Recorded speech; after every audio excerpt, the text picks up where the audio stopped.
ചേട്ടാ നമസ്കാരം. രാഹുൽ ഗാന്ധി പ്രതിപക്ഷ നേതാവായതിനു പിന്നാലെ നമ്മൾ സഭയിൽ വലിയ രീതിയിലുള്ള ഒരു അംഗം തന്നെയാണ് കാണുന്നത് എന്നുള്ള കാര്യത്തിൽ തർക്കമൊന്നുമില്ല. പാർലമെന്റിൽ വായിൽ കോലിട്ട് കുത്തിയാൽ പോലും തിരിച്ചൊന്നും പറയാത്ത സാത്വികരായിരുന്ന മന്ത്രിമാർ പോലും, അല്ലെങ്കിൽ എംപിമാർ പോലും, ബി.ജെ.പി എംപിമാർ പോലും ചാടി എഴുന്നേറ്റ് രാഹുൽ ഗാന്ധിക്കെതിരെ പ്രതികരിക്കുന്ന, അതും വളരെ വികാര വിക്ഷോഭത്തോടു കൂടി പ്രതികരിക്കുന്ന കാഴ്ചയാണ് നമുക്ക് കാണാനായിട്ട് സാധിക്കുന്നത്. അതിൽ ഒന്നാമത്തെ ആളെന്ന് പറയുന്നത് നമ്മുടെ റെയിൽവേ മന്ത്രിയായിട്ടുള്ള അശ്വിനി വൈഷ്ണവാണ്. അശ്വിനി വൈഷ്ണവിന്റെ ഒരു സ്വഭാവം നമുക്ക് നോക്കുകയാണെങ്കിൽ പുള്ളി വളരെ ധാർമ്മികമായി എല്ലാ കാര്യങ്ങളെയും സമീപിക്കുന്ന ഒരാളാണ്. പുള്ളിയുടെ ഒരു നിലപാടെന്ന് പറയുന്നത് തന്റെ ആ വകുപ്പിൽ ഒരു ചെറിയ വീഴ്ചയെങ്കിലും വന്നു കഴിഞ്ഞാൽ ഉടനെ പുള്ളി രാജിവെച്ചു പോകും. ഒരു ചെറിയ വീഴ്ചയായിരിക്കും, പക്ഷെ ഉടനെ പുള്ളി രാജിവെക്കുന്നത്. ചിലപ്പോൾ കോൺഗ്രസ് ഭരിച്ചിരുന്ന കാലത്തുണ്ടായിരുന്ന ആ വീഴ്ചയായിരിക്കും പുള്ളിയുടെ ഈ ഒരു കാലത്ത് പ്രതിഫലിക്കുന്നത്. അത് മെയിൻറ്റെയിൻ ചെയ്തെടുക്കാൻ ഒരുപാട് നാളെടുക്കുമല്ലോ, എങ്കിലും പുള്ളി രാജിവെച്ചു പോകും. അത്തരത്തിലുള്ള ഒരു മന്ത്രിയാണ്. ഞാൻ ഒരു എക്സാമ്പിൾ ആയിട്ട് പറഞ്ഞതാണ്. അത്ര ധാർമ്മികതയുള്ള ഒരു മന്ത്രിയാണ് അശ്വിനി വൈഷ്ണവ് എന്ന് പറയുന്നത്. കഴിഞ്ഞ ദിവസം അശ്വിനി വൈഷ്ണവ് ചാടി എഴുന്നേറ്റ് സഭയിൽ ഒരു സിംഹമായിട്ട് ഗർജിക്കുന്ന കാഴ്ചയാണ് നമുക്ക് കാണാനായിട്ട് സാധിക്കുന്നത്. അദ്ദേഹം വളരെ വികാര വിക്ഷോഭത്തോടു കൂടി ഡെസ്കിലും ബെഞ്ചിലും ഒക്കെ അടിച്ചിട്ട് പറയുകയാണ്, നിങ്ങളുടെ കാലത്തുള്ള റെയിൽവേ ആ വികസനങ്ങളും ഞങ്ങളുടെ കാലത്തുള്ള റെയിൽവേ വികസനങ്ങളും എടുത്തു നോക്കൂ. നിങ്ങളുടെ കാലത്തുള്ള റെയിൽവേയുടെ ദുരന്തങ്ങളും ഞങ്ങളുടെ കാലത്തുള്ള റെയിൽവേയുടെ ദുരന്തങ്ങളും എടുത്തു നോക്കൂ. എത്ര ശതമാനം കുറഞ്ഞു എന്ന് നിങ്ങൾക്ക് മനസ്സിലാകും എന്ന് പുള്ളി പറയുന്നു. എന്നിട്ട് പുള്ളി വേറൊരു കാര്യം കൂടെ പറയുന്നുണ്ട് രാഹുൽ ഗാന്ധിയെ. ഞങ്ങൾ റീല് കളിക്കാൻ വേണ്ടി ഓരോ സ്ഥലത്ത് പോയി ഫേസ്ബുക്കിൽ ഫോട്ടോ ഇടുന്നു, അല്ലെങ്കിൽ വാട്സപ്പിൽ ഫോട്ടോ ഇടുന്നു, ഇൻസ്റ്റാഗ്രാമിൽ റീൽ ഇടുന്ന ആൾക്കാരല്ല എന്ന് പുള്ളി പറയുന്നുണ്ട്. അപ്പൊ സമാനമായിട്ടുള്ള ഒരു പ്രസ്താവന കഴിഞ്ഞ ദിവസം അനുരാഗ് ഠാക്കൂറും പറയുന്നുണ്ട്. ഇഷ്ടക്കാർക്ക് നേട്ടമുണ്ടാക്കാൻ ബാങ്കിനെ കൊള്ളയടിച്ച ടീമല്ലേ നിങ്ങൾ എന്നാണ് പറയുന്നത്. ഇതും വളരെ വികാര വിക്ഷോഭത്തോടെയാണ് പറയുന്നത്. കോൺഗ്രസ് കാലത്ത് 12ൽ 11 ബാങ്കുകളും നഷ്ടത്തിലായിരുന്നു എന്നും അനുരാഗ് ഠാക്കൂർ പറയുന്നു. പിന്നെ ഒരു സർജിക്കൽ സ്ട്രൈക്ക് അനുരാഗ് ഠാക്കൂർ അവിടെ നടത്തി. രാഹുൽ ഗാന്ധിയോട് ജാതി സെൻസസ് വേണമെന്ന് രാഹുൽ ഗാന്ധിയല്ലേ പറയുന്നത്, താങ്കളുടെ ജാതി ആദ്യം പറയുന്നു. രാഹുൽ ഗാന്ധി ഓടിയ വഴിയിൽ പുല്ലുപോലും മുളച്ചിട്ടില്ല എന്നാണ് അറിയാനായിട്ട് സാധിച്ചത്. അപ്പോ സഭ രാഹുൽ ഗാന്ധിയെ എടുത്ത് ഉടുക്കുന്ന കാഴ്ചയാണ് നമുക്ക് കാണാനായിട്ട് സാധിക്കുന്നത്. എന്താ അഭിപ്രായം? ഞാന് ഈ ഒരു വാർത്ത രണ്ട് ആംഗിളിലാണ് കാണുന്നത്. ഒന്ന്, ഇത് രാഹുൽ ഗാന്ധിയുടെ ഒരു വലിയ വിജയമായിട്ട് തന്നെയാണ് കാണുന്നത്. ഈ തെരഞ്ഞെടുപ്പ് കഴിഞ്ഞതിന് ശേഷം നമ്മൾ തമ്മിലുള്ള ചർച്ചയിൽ ഉടനീളം ഞാൻ എപ്പോഴും പറയുന്ന ഒരു കാര്യമുണ്ട്. രാഹുൽ ഗാന്ധി പഴയ രാഹുൽ ഗാന്ധിയും പ്രതിപക്ഷം പഴയ പ്രതിപക്ഷം. തന്നിലേക്ക് ഒരു മീഡിയ അറ്റൻഷൻ കിട്ടാതിരുന്ന ഒരു കാലം രാഹുൽ ഗാന്ധിക്ക് ഉണ്ടായത് 2019 തൊട്ട് 2024 വരെ. പക്ഷെ ഇന്ന് രാഹുൽ ഗാന്ധി ഇല്ലാത്ത ഒരു വാർത്തയും ഒരു മാധ്യമവും ഇന്ത്യയിൽ ഇല്ലാത്ത രീതിയിലേക്ക് രാഹുൽ ഗാന്ധി ഒരു ഒരു എന്താണ് ഒരു ഐക്കൺ പോലും പ്ലേസ് ചെയ്തിട്ടുണ്ട് അവിടെ. ഇപ്പോൾ ഈ നേരത്തെ ധനുഷ് പറഞ്ഞ പോലെ ഈ അശ്വിനി വൈഷ്ണവ് നമ്മുടെ ഈ റെയിൽവേ മന്ത്രിയൊക്കെ പോലെ സാത്വികനായിട്ട് വൈഷ്ണവ് ഈ സാത്വികനായ അദ്ദേഹം പോലും പ്രതികരിക്കുന്ന തലത്തിലേക്ക് രാഹുൽ ഗാന്ധി മാറി. ഒരു പ്രതിപക്ഷ നേതാവിന് എന്ന് പറഞ്ഞു, കഴിഞ്ഞ തവണ പ്രതിപക്ഷ നേതാവ് ഇല്ലാതെങ്കിൽ പോലും രാഹുൽ ഗാന്ധിക്ക് കഴിഞ്ഞ 5 വർഷം ഒരു പ്രാധാന്യവും കിട്ടില്ല. അദ്ദേഹത്തിന് ഒരു തമാശക്കാരൻ എന്നുള്ള രീതിയിലായിരുന്നു എല്ലാവരും കണ്ടിരുന്നതും പറഞ്ഞതെങ്കിലും ഇപ്പോഴും അദ്ദേഹം ഉന്നയിക്കുന്ന കാര്യങ്ങൾക്ക് ചിലതിലൊക്കെ കഴമ്പില്ല എങ്കിൽ പോലും അദ്ദേഹത്തിന് ഇത്തവണ നമ്മൾ കാണുന്നത് ഈ പാർലമെന്റിൽ ഉടനീളം അദ്ദേഹം ഭരണപക്ഷത്തെ, പ്രത്യേകിച്ച് നരേന്ദ്രമോദി പോലെ ഒരു പ്രബലനായ നേതാവിനെ അറ്റാക്ക് ചെയ്ത് മുമ്പോട്ട് പോകും. അറ്റാക്ക് ചെയ്യുമ്പോൾ സ്വയമായിട്ട് പണി തിരിച്ചു വരുന്നുണ്ടെങ്കിൽ പോലും അദ്ദേഹം ധൈര്യപൂർവ്വം അറ്റാക്ക് ചെയ്തു പോകുന്നുണ്ട്. എല്ലാ ദിവസവും ചർച്ചകളിൽ നിറഞ്ഞു നിൽക്കുകയാണ് അദ്ദേഹം. ഇപ്പൊ കഴിഞ്ഞ ദിവസം അദ്ദേഹം നടത്തിയ ഒരു പ്രസംഗത്തിൽ അദ്ദേഹം പറഞ്ഞത്, തന്നെ ഇ ഡി കുരുക്കും, തനിക്കെതിരെ കുരുക്ക് ഇ ഡി മുറുക്കി കഴിഞ്ഞിരിക്കുന്നു, ഏത് സമയം പോകും. ഇത് വലിയ പ്രാധാന്യത്തോടു കൂടി തന്നെയാണ് മാധ്യമങ്ങൾ. മുമ്പെന്ന് പറഞ്ഞാൽ രാഹുൽ ഗാന്ധി ഈ കഴമ്പില്ലാത്ത കാര്യങ്ങളാണ് പറഞ്ഞിരുന്നെങ്കിൽ ഇപ്പൊ കുറച്ചുകൂടെ ലോജിക്കായിട്ട്, അതായത് നടക്കോ ഇല്ലെന്ന് നമുക്ക് അറിയില്ലെങ്കിൽ പോലും ലോജിക്കായിട്ടുള്ള കാര്യങ്ങളാണ് രാഹുൽ ഗാന്ധി പറഞ്ഞത്. അതുകൊണ്ട് തന്നെ ഇതിനകത്ത് ഹീറോ എന്ന് ചോദിച്ചാൽ ഇതിനകത്ത് ഒരു ഹീറോ ആയി രാഹുൽ ഗാന്ധി സ്വയം മാറിക്കൊണ്ടിരിക്കുന്നു. ഞാൻ പറഞ്ഞത് തുടക്കം മുതൽ ഇപ്പോഴും ഞാൻ അത് തന്നെയാണ് പറയുന്നത്. പഴയ രാഹുൽ ഗാന്ധി ഇപ്പം പ്രധാനമന്ത്രി അദ്ദേഹത്തെ ബാൽബുദ്ധി എന്നൊക്കെ പറഞ്ഞെങ്കിലും അത് ഒരു ബാൽബുദ്ധിക്കൊക്കെ അപ്പുറത്തൊക്കെ ഉള്ളൊരു വളർച്ച രാഹുൽ ഗാന്ധി കാണിക്കുന്നുണ്ട്. ഇനി രണ്ടാമത്തെ കാര്യം, ഈ റെയിൽവേ മന്ത്രി ആയാലും അനുരാഗ് താക്കൂർ ആയാലും ബാങ്കുകളുടെ കാര്യങ്ങളൊക്കെ പറയുമ്പോൾ സ്വാഭാവികമായി തന്നെ ഈ രാജ്യം ഏറ്റവും കൂടുതൽ ഭരിച്ച പാർട്ടി കോൺഗ്രസ് ആണ്. ഏറ്റവും കൂടുതൽ ഭരിച്ചിട്ടുള്ളത് ഈ രാഹുൽ ഗാന്ധിയുടെ അച്ഛനും ഒപ്പം തന്നെ അമ്മുമ്മയും അപ്പുപ്പനും ഒക്കെ അടങ്ങുന്ന ഒരു ടീമാണ്. രാഹുൽ ഗാന്ധിയുടെ അമ്മയായിരുന്നു 10 വർഷം ഈ രാജ്യം നിയന്ത്രിച്ചിരുന്നത്. അപ്പോൾ അങ്ങനെ അവരുടെ കുടുംബവുമായി ബന്ധപ്പെട്ട് തന്നെയാണ് എല്ലാ അഴിമതി ആരോപണങ്ങളും ചെന്ന് നിൽക്കുന്നതും ഒക്കെ. നമുക്കറിയാം ഈ ബാങ്കുകളുടെ കാര്യത്തിലൊക്കെ ആയാലൊക്കെ വലിയ കെടുകാര്യസ്ഥതയും അഴിമതിയും ഒക്കെ നിറഞ്ഞ ഒരു ബാങ്കായിരുന്നു. ഈ പറയുന്ന പൊതുമേഖലാ സ്ഥാപനങ്ങളൊക്കെ തകർച്ചയുടെ പടി കണ്ട് കൂപ്പുകുത്തിപ്പോയ ഒരു കാലഘട്ടമായിരുന്നു കോൺഗ്രസ് സർക്കാരിന്റെ കാലഘട്ടത്തിൽ. പ്രത്യേകിച്ച് ബാങ്കുകൾ ഇന്ന് ആ ബാങ്കുകളൊക്കെ എനിക്ക് തോന്നുന്നു പുതിയ കണക്ക് പ്രകാരം SBIയുടെ ലാഭം തന്നെ 60,000 കോടിയിലേക്ക് ഉയർന്നിരിക്കുന്നു. ഏതാണ്ട് ഉം, അനുരാഗ് താക്കൂർ പറയുന്നത് 12 പൊതുമേഖലാ ബാങ്കുകൾ നഷ്ടത്തിലായിരുന്നു എങ്കിൽ ഇപ്പോൾ ഉം, ആ 12 വലിയ ലാഭത്തിലേക്ക് കുതിക്കുന്നു എന്നുള്ളത്. കാരണം അതിന് ഒരുപാട് ഉം. കാര്യങ്ങളുണ്ട്. കാരണം ഈ ബാങ്കിന്റെ കാര്യമായാലും ഈ റെയിൽവേയുടെ കാര്യമായാലും ഒക്കെ ഏത് സാധാരണപ്പെട്ടവന്റെയും കണ്ണിൽ കാണാവുന്ന ഡെവലപ്മെന്റ്സ് ആണ്. ഈ BJP ഉം. സംബന്ധിച്ച് അവരുടെ ഏറ്റവും വലിയ ഒരു പ്ലസ് പോയിന്റ് എന്ന് വെച്ച് കഴിഞ്ഞാൽ ഈ 60 വർഷം ഭരിച്ചൊരു പാർട്ടിയാണ് കോൺഗ്രസ്. അപ്പൊ ഈ കോൺഗ്രസ് ഉം. എന്ത് ആരോപണം കൊണ്ടെന്നാലും നേരെ ഇവർ പ്ലേറ്റ് തിരിച്ചു വെക്കും. നിങ്ങളുടെ കാലത്ത് അങ്ങനെ അല്ലേ എന്ന് ചോദിക്കും. അപ്പൊ ഞാനത് പറയുന്നത് ഉം. ഈ കോൺഗ്രസ്സുകാർ കഴിവതും ആ ഒരു കാര്യങ്ങളിലേക്ക് പോകാതെ അവർ കറന്റ് ഇഷ്യൂസ് മാത്രം പിടിച്ച് പോയാൽ അവർക്ക് കുറച്ചുകൂടെ സേഫ് ഉം. സോൺ ആയിരിക്കും. ഇല്ലെങ്കിൽ എന്ത് പറ്റുമെന്ന് വെച്ചാൽ ഈ കോൺഗ്രസ്സുകാരുടെ പഴയ കഥകൾ എടുത്ത് BJP പുറത്തിടും. അതാണ് ഉം. ഇവരുടെ ഒരു ഇത്. ഇപ്പൊ റെയിൽവേയുടെ അതാണ് എന്റെ പോരായ്മ എന്ന് പറഞ്ഞാൽ അടുത്തൊരു ചോദ്യം എന്ന് പറഞ്ഞു. പറഞ്ഞാൽ അതാണ്. അതായത് രാഹുൽ ഗാന്ധി ഇത്തരത്തിലൊക്കെ ഉയർന്നു വരുമ്പോഴേക്കും കോൺഗ്രസുകാരുടെ പഴയ കഥകളൊക്കെ പുറത്തു വരികയാണ്. ഇപ്പൊ വെസ്റ്റ്ലാൻഡ് ചോപ്പറിന്റെ അഴിമതി 600 കോടി രൂപ ഇപ്പൊ നരേന്ദ്രമോദി നോട്ടി പുറത്തിട്ടു. അതുപോലെ പല കാര്യങ്ങളും വന്നുകൊണ്ടിരിക്കണം. ആത്യന്തികമായിട്ട് ഇത് കോൺഗ്രസിന് ദോഷമല്ലേ ചെയ്യത്തുള്ളൂ. അല്ല, ഇത് കോൺഗ്രസിന് ദോഷം. കോൺഗ്രസ് ഒരു അഴിമതിയുടെ പാർട്ടിയാണെന്ന് ഇന്ത്യൻ ജനത വിധി എഴുതിയോണ്ടാണല്ലോ 2014 നരേന്ദ്രമോദി അധികാരത്തിലേറ്റത്. 2019 ഇനി ഇവരിനി വേണ്ട, കോൺഗ്രസ് വേണ്ടാന്ന് അതിൽ കരുതിയോണ്ടാണ്. എനിക്കൊരു അപ്പം ഡൗട്ട് ഉണ്ട് ബിജുചേട്ടാ. അതായത് രണ്ടായിരത്തി ആ, പതിനാലില് വിധി എഴുതിയ ജനത കഴിഞ്ഞ് ഇപ്പൊ 2024 കഴിഞ്ഞ് 2029 എത്തുമ്പോഴേക്കും കോൺഗ്രസിന്റെ ആ ഒരു അഴിമതി കഥകൾ എന്താണെന്ന് പോലും അറിഞ്ഞുകൂടാത്ത വലിയൊരു തലമുറയാണ് പിന്നീട് വോട്ട് ചെയ്യാനായിട്ട് വരുന്നത്. അല്ല, അപ്പൊ അത് നരേന്ദ്രമോദി ഫേസ് ചെയ്യാൻ പോകുന്ന ഒരു ഇഷ്യൂ, അങ്ങനെ ഒരു ഇഷ്യൂ വരാൻ സാധ്യതയില്ലേ? ഇല്ല, ഇതിനകത്ത് അത് ഉം, പറഞ്ഞതിനകത്ത് വലിയൊരു കാര്യമുണ്ട്. കാരണം ഈ BJP-ക്കാരെ സംബന്ധിച്ച് അതൊരു വലിയ പോയിന്റ് തന്നെയാണ്. കാരണം ഈ ഉം. ധനുഷ് പറഞ്ഞ അഴിമതികളെല്ലാം ഇന്നും ഇന്നും തുടങ്ങിയതല്ല. വർഷങ്ങളായിട്ട് BJP അവർ അധികാരത്തിൽ ഇപ്പൊ ഇല്ലാത്തിരുന്ന ഞാന് കാലത്തും ഇപ്പൊ ഉയർത്തിക്കൊണ്ട്. ഞാൻ പല ആൾക്കാരോടും പറയുന്ന ഒരു കാര്യമുണ്ട്. ഞാൻ കുഞ്ഞിലെ ആയിരുന്നപ്പോ ഞാൻ ഈ 2004 മുതൽ 2014 വരെ ഇവരുടെ അഴിമതിയും താജിന്റെ ഭീകരാക്രമണവും പിന്നെ നിർഭയ വിഷയവും എല്ലാം ഞാൻ TV-യിൽ ഇരുന്ന് കണ്ട്, ഒരു കുഞ്ഞായിരുന്നപ്പോ ഞാൻ TV-യിൽ ഇരുന്ന് കണ്ട്, ഞാൻ ഡിഗ്രി സമയത്ത് പഠിക്കുമ്പോഴെല്ലാം ഇങ്ങനെയൊക്കെ വിഷയങ്ങളൊക്കെ കണ്ട് വളർന്ന് വോട്ടിംഗ് ചെയ്യാനായിട്ട്, കഞ്ഞി വോട്ട് ചെയ്യാൻ എത്തിയ ഒരാളാണ്. ഇപ്പൊ 2014 നിന്ന് 2029 വരുമ്പോ ഇപ്പോ ഉള്ള കുട്ടികൾ കോൺഗ്രസിന്റെ അഴിമതി എന്താണ്, അവർ ഈ രാജ്യത്തോട് ചെയ്തത് എന്താണെന്ന് യഥാർത്ഥത്തിൽ അറിയില്ല. ഇനി അവർക്കത് അറിയണമെങ്കിൽ രാഹുൽ ഗാന്ധി പ്രധാനമന്ത്രിയായി രാഹുൽ ഗാന്ധി രാജ്യം ഒന്ന് ഭരിക്കണം. രാജ്യം ഭരിക്കുമ്പോൾ അവർക്ക് കൃത്യമായിട്ട് മനസ്സിലാവും എന്താണ് ഈ മനുഷ്യൻ ചെയ്യാൻ പോകുന്നത്. ഇപ്പൊ യഥാർത്ഥത്തിൽ ഈ PR ടീമുകളും വലതുപക്ഷ ഇപ്പൊ യൂട്യൂബ് ചാനൽ പോലും രാഹുൽ ഗാന്ധിയെ ഒരു സമാധാനത്തിന്റെ വെള്ളരിപ്രാവായിട്ടാണ് എല്ലാവരുടെ മുമ്പിൽ അവതരിപ്പിച്ചുകൊണ്ടിരിക്കുന്നത്. ഇത് ഈ BJP സംബന്ധിച്ച് പറഞ്ഞു കഴിഞ്ഞാല് പറഞ്ഞത് വളരെ ശരിയായുള്ള കാര്യം.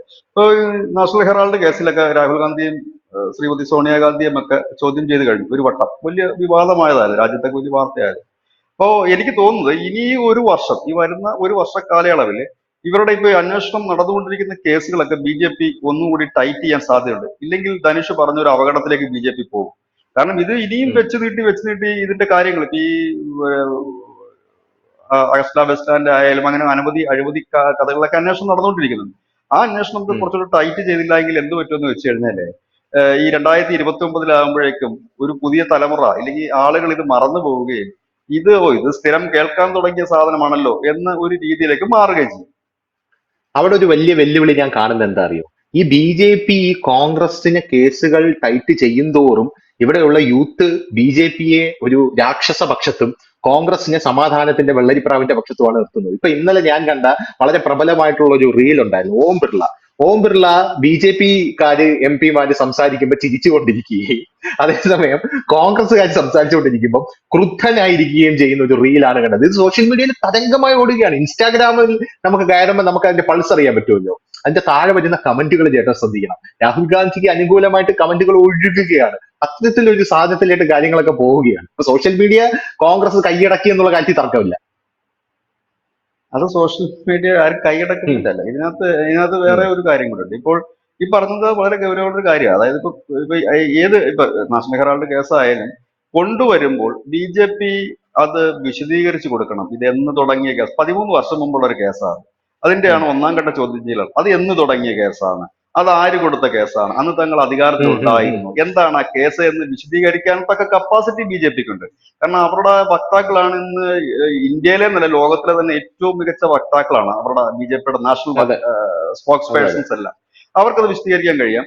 അവരുടെ ഒപ്പം ഉം. നിൽക്കുന്ന മീഡിയാസിന് അത് ജനങ്ങളിൽ എത്തിക്കാൻ കഴിഞ്ഞ വലിയ ഇതാണ്. ഇപ്പോ BJP പുതിയൊരു തന്ത്രമാണ് ആവിഷ്കരിച്ചിരിക്കുന്നത്. അതായത് അവര് ഈ ആ, ഇന്ത്യ വിഭജനം ഉൾപ്പെടെയുള്ള കാര്യങ്ങൾ, അതായത് ജനങ്ങളുടെ ഇടയിൽ പറയാൻ വേണ്ടിയിട്ട് അവർ ചെറുതും വലുതുമായ അനവധി സമ്മേളനങ്ങൾ ഈ ആഗസ്റ്റ് 11 മുതൽ അവർ വിളിച്ചു ചേർത്തിട്ടുണ്ട്. കാരണം ഉം, മീഡിയാസുകൾ അവരെ തഴയുന്നു, അവരുടെ വാർത്തകൾ മുക്കുന്നു എന്ന് പ്രധാനമന്ത്രിക്ക് തന്നെ അഭിപ്രായമുള്ള ഒരു കാലഘട്ടത്തിലൂടെയാണ് ബി.ജെ.പി കടന്നു ഉം, പോകുന്നത്. അപ്പൊ ആ ഒരു ഉം, സാഹചര്യത്തിൽ, കാരണം അവരോടൊപ്പം നിൽക്കുന്ന കുറച്ച് മീഡിയകൾ മാത്രമേ ഉള്ളൂ.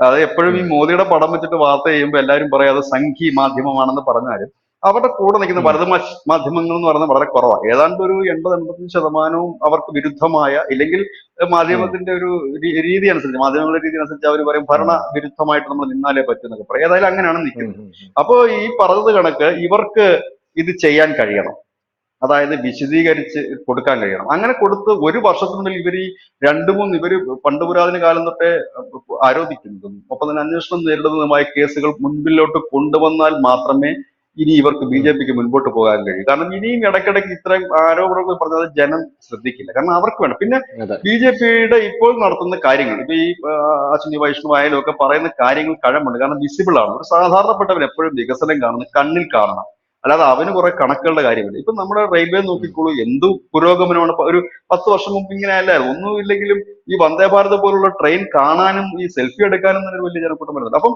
വലിയ അതെ അതെ. ഇത് ഡെവലപ്മെന്റ്സ് ആ മേഖലയിൽ നടക്കുന്നുണ്ട്, റോഡുകളുടെ കാര്യത്തിൽ ഉം, നടക്കുന്നുണ്ട്, അങ്ങനെ ഒരുപാട് കാര്യങ്ങൾ നടക്കുന്നുണ്ട്.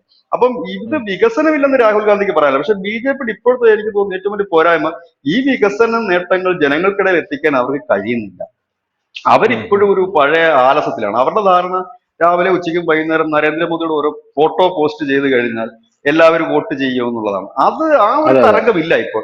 ഇപ്പൊ രാജ്യത്ത് മോദി എന്നുള്ളൊരു തരംഗമില്ല. അപ്പോൾ ശരിക്കും ഈ ഉം, കാര്യങ്ങൾ, ഇപ്പൊ ഇവര് റെയിൽവേ ചെയ്യുന്ന കാര്യങ്ങളാണെങ്കിൽ, ഈ അടുത്ത് കേരളത്തിൽ 2 ട്രെയിൻ അനുവദിച്ചു. എത്ര ബി.ജെ.പിയുടെ നേതാക്കൾ അത് പോസ്റ്റ് ചെയ്തിട്ടുണ്ടെന്ന് എനിക്കറിയത്തില്ല കേരളത്തിൽ പോലും.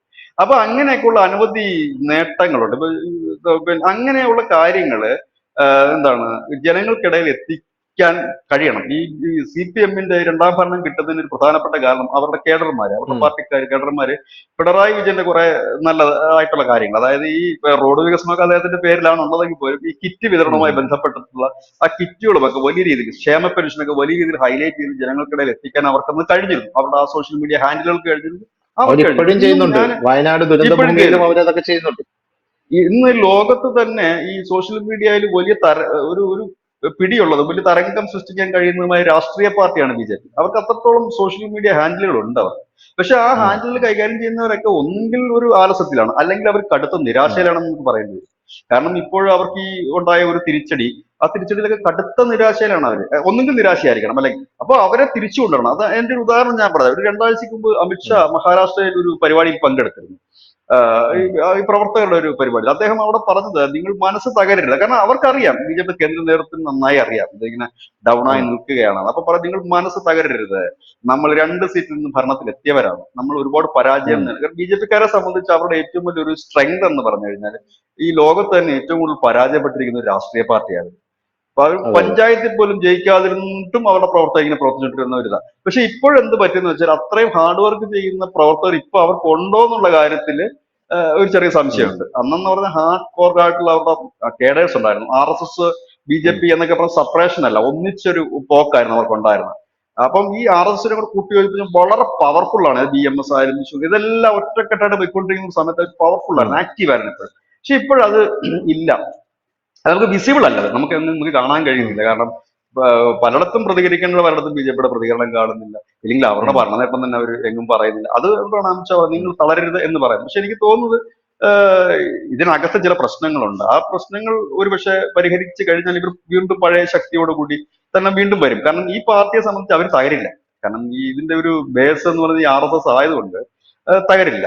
അപ്പം അതുകൊണ്ട് തന്നെ ഇതിനകത്ത് ചില പ്രശ്നങ്ങളും കാര്യങ്ങളും ഉണ്ട്. അത് നേരെയാക്കി വരും. പിന്നെ ഈ ധനുഷ് പറഞ്ഞ ഈ കേസും കാര്യങ്ങളും ഒക്കെ ഈ 1 ഇയറിനുള്ളിൽ, അതായത് 2025 പകുതിക്ക് മുൻപെങ്കിലും അവരത് വെളിച്ചത്ത് കൊണ്ടുവന്ന് അതിനെതിരെ നടപടികൾക്ക് മുമ്പോട്ട് പോയില്ലെങ്കിൽ, അതായത് കേരളത്തിലെ സ്വർണ്ണക്കേസ് അടക്കം ഇപ്പൊ വന്നില്ല എന്നുണ്ടെങ്കിൽ, ഇവർക്ക് പിന്നെ ഒരു ഇതുണ്ടാകില്ല. ഒപ്പം തന്നെ ഇവരിപ്പോ നടത്തിയിരിക്കുന്ന വലിയ ഡെവലപ്മെന്റ്സ് ആയാലും, ഇന്ത്യ ഈ സാമ്പത്തിക ശക്തിയാകാൻ പോകുന്ന കാര്യമായാലും ഒക്കെ ഉം, സാധാരണപ്പെട്ട ജനത്തിന് വിസിബിൾ ആകുന്ന രീതി ഇന്നലെ ഒരു വലിയ വാർത്തയാണ്. അത് എത്ര മാധ്യമങ്ങൾ അത് കൊടുത്തു എന്നറിയത്തില്ല. ഉം. ലോകബാങ്കിന്റെ ചെയർമാൻ തന്നെ പറയുന്നു, ഇന്ത്യയിൽ വലിയ രീതിയിൽ ദാരിദ്ര്യം മാറിയത് ഡിജിറ്റൈസേഷൻ കൂടിയാണെന്ന്. ഞാൻ കണ്ടു. ഏതാണ്ട് കണ്ടത്. അതാണ് ഞാൻ പറഞ്ഞത്, യു അങ്ങനെയൊക്കെയുള്ള എന്റെ കാര്യങ്ങൾ. ആയിരുന്നു, ലോകബാങ്കിന്റെ അല്ല. ലോക എന്തായാലും UN-ന്റെ അത് പറയുകയുണ്ട്. അതൊക്കെ വലിയ വാർത്തയും കാര്യങ്ങളാണ്. അത് എത്ര പേരിലേക്ക് അവർക്ക് എത്തിക്കാൻ പറ്റുന്ന അവരുടെ നേതാക്കൾക്ക് നമ്മുടെ പോലും രാജ്യം അറിയാമെന്ന് ആഘോഷിക്കേണ്ട എനിക്കറിയില്ല. ഒരു വാർത്തയാണ്, എന്നിട്ട് പോലും ജനങ്ങളിലേക്ക് വാർത്തയാണ്. എത്തിക്കുന്നില്ല. ജനങ്ങളിലേക്ക് ഇപ്പൊ എത്തുന്ന ഇല്ല. വാർത്ത എന്ന് പറയുന്നത് രാഹുൽ ഗാന്ധിയുടെ വാർത്തകൾ മാത്രമാണ്. അതാ അത് മാത്രമല്ല, എന്ത് പറ്റുന്ന വെച്ച് കഴിഞ്ഞാല് ഞാൻ പറഞ്ഞില്ലേ, ഈ തെരഞ്ഞെടുപ്പിന് ഉം. മുമ്പ് തൊട്ട് ഈ സൊറോസസിന്റെ ഒക്കെ ഫണ്ട് വാങ്ങി വലിയ രീതിയിൽ തന്നെ സോഷ്യൽ മീഡിയ ആക്ട് ചെയ്യാൻ തുടങ്ങി. അതിന്റെ കഴിഞ്ഞ ഭാഗമായിട്ട് ദിവസം അനുരാഗ് ഠാക്കൂർ വലതുപക്ഷത്തിന്റെ അതും പറഞ്ഞിട്ടുണ്ട് കേട്ടോ, സോറോസിന്റെ പേരും പരാമർശിച്ചിട്ടുണ്ട് രാഹുൽ ഗാന്ധിയുടെ കൂടെ കൂട്ടിച്ചേർത്ത്. പറഞ്ഞോളൂ. ഈ നമ്മുടെ ഈ സോഷ്യൽ മീഡിയ കംപ്ലീറ്റ് ഒരു ഹൈജാക്ക് ചെയ്യുന്ന ഒരു അവസ്ഥ. ഇപ്പൊ വലതുപക്ഷത്തിന്റെ വാർത്തകൾ നൽകുന്ന മാധ്യമങ്ങൾ പോലും റീച്ച് ഇല്ലാതെ ഉഴലുകയും തകർന്ന് തരിപ്പണമായി നിൽക്കുകയും ചെയ്യുന്ന ഒരു സാഹചര്യമാണ്. അത് ഉം, ഉം, കുറവാണ് ഉം, ഉം, അത്തരം മാധ്യമങ്ങൾ.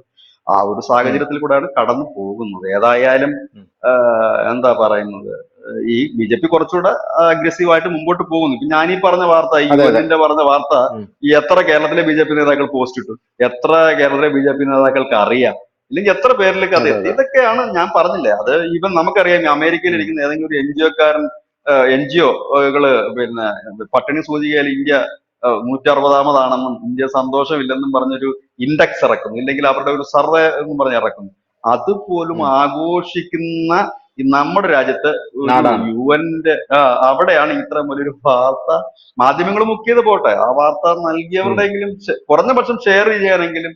അല്ല സ്വന്തം ഉം. ഫോട്ടോയും മോദിയുടെ ഫോട്ടോയും ഇട്ടാലൊന്നും ക്ലച്ച് പിടിക്കാൻ പോകുന്നില്ല. ആ ഒരു കാലം കഴിഞ്ഞു. ഫോട്ടോയ്ക്ക് അപ്പുറത്തേക്ക്, കാരണം ജനത്തിന് വിസിബിൾ ആയിട്ട് അവർക്ക് കൂടെ നിൽക്കുന്ന, അവർക്ക് ഉം. കാര്യങ്ങൾ അറിയുന്നവരെ മാത്രമേ അവര് ജയിപ്പിച്ചു ഉം. വിടൂല്ല. ഉം. പിന്നെ ഞാൻ പറഞ്ഞില്ലേ, എല്ലാ കാലത്തും ഇലക്ഷനുകൾക്ക് വേവുണ്ട്, ഓരോ തരംഗങ്ങളുണ്ട്. ഉം. ആ ഉം. തരംഗങ്ങൾ അത് ഓളത്തിനൊപ്പം പോവുക എന്നുള്ളതാണ്. ഈ ഓളം തീരുമ്പം പോക്കും തീരും. അപ്പൊ ഉം. ഓളത്തിനൊപ്പമല്ല പോകേണ്ടത്, ഓളത്തിനെതിരെയാണ് നീന്തി തുടങ്ങേണ്ടത്. അവിടെയാണ് ഉം. നമ്മൾ സ്ട്രെങ്ത്. BJP പോലൊരു പാർട്ടി ഓളത്തിനെതിരെ നീന്തിയാണ് അവർ ഈ പരുവത്തിലേക്ക് എത്തിയത്. ഇനി അതെ അവര് അതെ. ആ ഒരു ക്ഷീണം ഇല്ലാതെ ഇനിയും മുൻപോട്ട് പോയാൽ അവർക്ക് ഒരുപാട് ഉം. മുൻപോട്ട് പോകാൻ കഴിയും. എന്ത് കഴിഞ്ഞാൽ 2029 BJPക്ക് വളരെ നിർണായകമായിട്ടുള്ള ഒരു വർഷമാണ് എന്നുള്ള കാര്യത്തിൽ തർക്കമൊന്നുമില്ല. രാഹുൽ ഗാന്ധി പ്രധാനമന്ത്രിയാകും എന്ന് കേരളീയ ജനത മുഴുവൻ വിചാരിച്ചു കൊണ്ടിരിക്കുന്ന ഒരു വർഷമാണ്. തീപാറുന്ന പോരാട്ടമായിരിക്കും 2029 നടക്കുക എന്നുള്ള കാര്യത്തിലും യാതൊരു തർക്കവുമില്ല. രാഹുൽ ഗാന്ധി പ്രധാനമന്ത്രിയാകാനുള്ള ഒരു അപ്പർ ഹാൻഡ് എല്ലാ ഭാഗത്തു നിന്നും കാണുന്നതുകൊണ്ടായിരിക്കാം ഇപ്പോൾ BJPയുടെ ഇത്തരത്തിലുള്ള പരമസാത്വികരായിട്ടുള്ള മന്ത്രിമാര് പോലും അദ്ദേഹത്തെ കടന്നാക്രമിച്ചുകൊണ്ട് രംഗത്തെത്തുന്നത്. വിചേട്ടൻ പറഞ്ഞതുപോലെ വളരെ ശരിയായിട്ടുള്ള ഒരു പോയിന്റാണ്. രാഹുൽ ഗാന്ധിയുടെ ഒരു വിജയമാണ് അത് എന്നുള്ള കാര്യത്തിൽ യാതൊരുവിധ തർക്കവുമില്ല. 10 കൊല്ലം അവഗണിച്ചു രാഹുൽ ഗാന്ധിയെ, ഇനിയും അവഗണിച്ച് മുന്നോട്ട് പോകാൻ സാധ്യമല്ല എന്നുള്ള ആ ഒരു സാഹചര്യത്തിൽ രാഹുൽ ഗാന്ധിയെ പ്രതിരോധിച്ച് കോൺഗ്രസിന്റെ പഴയ ചതിക്കഥകളും, കോൺഗ്രസ് എന്താണ് ഈ രാജ്യത്തോട് 60 കൊല്ലം കാണിച്ചത് എന്നുള്ള കഥകൾ മുഴുവൻ പുതിയ തലമുറയെ അവരെ കൃത്യമായിട്ട് ഓർമ്മിപ്പിച്ച് മുന്നോട്ട് പോകാൻ തന്നെ ആയിരിക്കണം BJPയുടെ നിലപാടുകൾ. ഇല്ലെങ്കിൽ 2029 രാഹുൽ ഗാന്ധി ഇന്ത്യയുടെ പ്രധാനമന്ത്രിയായിരിക്കും. താങ്ക് യു വിജേട്ട, താങ്ക് യു. കൂടുതൽ വാർത്തകളും വിശേഷങ്ങളും നിങ്ങളിലേക്ക് എത്താൻ ABC മലയാളം സബ്സ്ക്രൈബ് ചെയ്യുക, ബെൽ ബട്ടണും അമർത്തുക.